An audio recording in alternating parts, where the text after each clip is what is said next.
क्या आपने कभी खुद से यह सवाल किया है, मेरे जीने का मतलब क्या है? ये सवाल सुनने में जितना भारी लगता है, असल में ये उतना ही सच्चा भी है। हर इंसान, चाहे वो किसी भी उम्र, जाति या हालात में हो, कभी ना कभी इस सवाल से जरूर टकराता है। और जब जिंदगी हमें घेर लेती है, जब दर्द और अकेलापन बढ़ जाता है, तब इस सवाल की गूंज और भी तेज हो जाती है। आज हम जिस किताब की बात कर रहे हैं, वो इसी सवाल के सबसे गहरे जवाब की तलाश में निकली एक रूहानी यात्रा है। नाम है मैन्स सर्च फॉर मीनिंग, और इसके लेखक हैं विक्टर फ्रैंकल। फ्रैंकल एक ऑस्ट्रियन न्यूरोलॉजिस्ट और साइकियाट्रिस्ट थे, लेकिन उससे भी पहले वो एक ऐसे इंसान थे जिन्होंने जिंदगी के सबसे अंधेरे हिस्से देखे। होलोकॉस्ट सर्वाइवर थे। उन्होंने नाजियों के कॉन्सेंट्रेशन कैंप्स में वो सब कुछ देखा जो इंसान की सहन शक्ति की सारी सीमाएं तोड़ देता है। अपने माता पिता, पत्नी और भाई को खो दिया। खुद 4 अलग अलग कैंपों में भेजे गए, जिसमें ऑश्विट्ज भी शामिल था। लेकिन फिर भी वो जिंदा बचे, और सिर्फ शरीर से नहीं, आत्मा से भी। क्यों? क्योंकि उन्होंने उस नरक में भी एक मतलब ढूंढ लिया था। फ्रैंकल कहते हैं, जब तक किसी के पास जीने का एक कारण होता है, वो किसी भी कैसे को झेल सकता है। यानी अगर हमें पता हो कि हमें क्यों जीना है, तो चाहे जिंदगी कितनी भी मुश्किल हो, हम झेल जाते हैं। कॉन्सेंट्रेशन कैंप में हर दिन मौत का खौफ था। हर सुबह कोई उठता और कोई हमेशा के लिए सो जाता। भूख, बीमारी, गालियां और मार, ये सब रोज की बात थी। लेकिन ऐसे माहौल में भी फ्रैंकल ने देखा कि कुछ लोग हार नहीं मानते।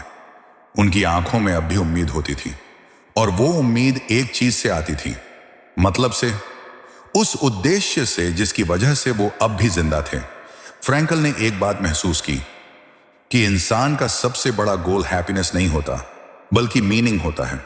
और ये मीनिंग हर इंसान के लिए अलग हो सकता है। किसी के लिए वो अपने परिवार की जिम्मेदारी हो सकती है, किसी के लिए एक सपना जिसे वो पूरा करना चाहता है, या फिर किसी बीते हुए रिश्ते की याद जिसे वो जीते रहकर सम्मान देना चाहता है।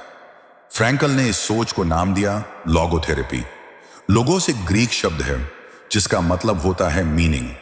इस थेरेपी के जरिए वो कहते हैं कि इंसान की सबसे गहरी इच्छा खुश रहने की नहीं, बल्कि एक मायनेपूर्ण जीवन जीने की है। अब ये मतलब हम कैसे ढूंढ सकते हैं? फ्रैंकल बताते हैं 3 तरीकों से। काम के जरिए, कोई ऐसा कार्य या रचना जो हमारे अंदर से निकले, जैसे किताब लिखना, किसी की मदद करना, कुछ बनाना।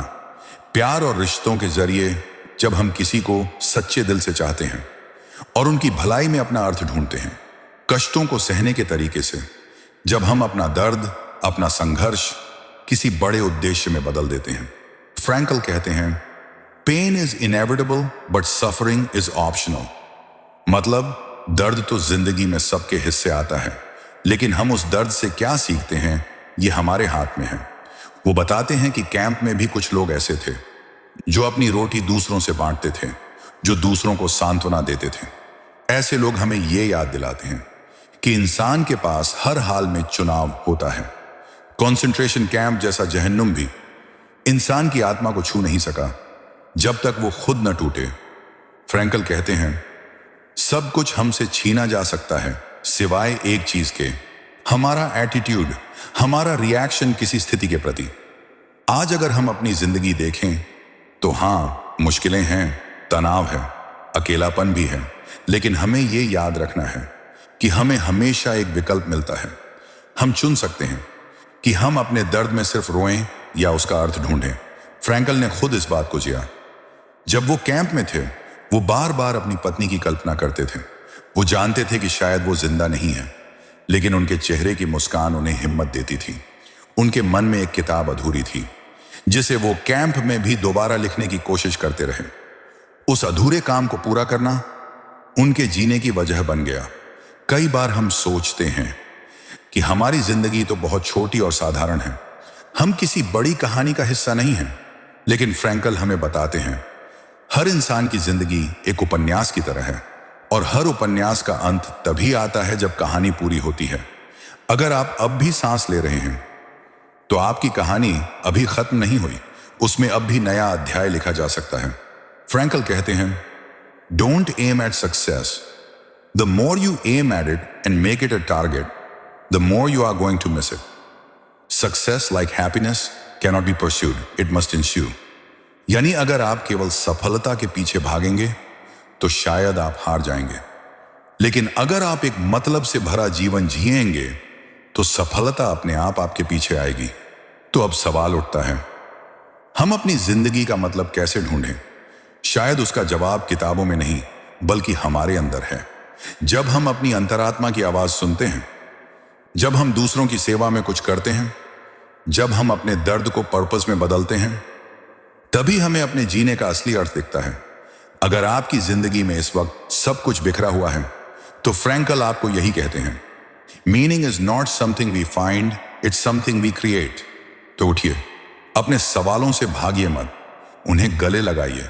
शायद जवाब आपको तुरंत न मिले, लेकिन हर दिन जब आप एक छोटा सा पर्पस लेकर जाएंगे तो जिंदगी अपना रंग बदलना शुरू कर देगी। और अंत में, जिंदगी सिर्फ सांस लेने का नाम नहीं है, ये उस क्यों को खोजने की यात्रा है जिसके लिए हम सांस लेते हैं। अगर ये बातें आपके दिल को छू गईं तो इस वीडियो को जरूर शेयर कीजिए। कमेंट में बताइए आपको अपनी जिंदगी का मतलब कहां मिलता है। और अगर आप ऐसे ही और वीडियो देखना चाहते हैं तो इस चैनल को सब्सक्राइब जरूर करें। आपका साथ हमारी सबसे बड़ी ताकत है।